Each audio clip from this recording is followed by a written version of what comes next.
उद्या होणाऱ्या निवडणुकीतल्या फुडाफुडीची विधान परिषदेच्या निवडणुकीत काँग्रेसचे 4 आमदार फुटणार आहे।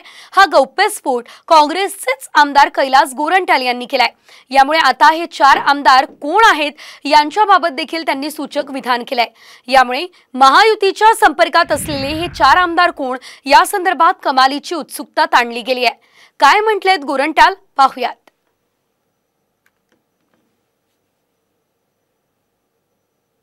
आणि काही डाऊटफुल आम्हालाही माहिती आहे, आमचे जे 3-4 आहे आमच्या नेत्यांना माहिती आहे, आम्हाला पण माहिती आहे। त्याची व्यवस्था आपल्या उमेदवाराला किंवा आमचे सहकारी मित्राला दगा फटका न होय त्याची रणनीती आम्ही आज आखणार आहे। ज्याचा बाप राष्ट्रवादीमध्ये गेला, ज्याचा नवरा अजित पवार सोबत गेला, ज्याचा एक टोपीवाला आहे आणि एक आंध्रा आणि नांदेडचा बॉर्डरवरचा एक आहे, असे 4 जे डाऊटफुल, मी नाव सांगत नाही कोणाला, पण यांचे रणनीती काय करणार आज संध्याकाळी ठरणार।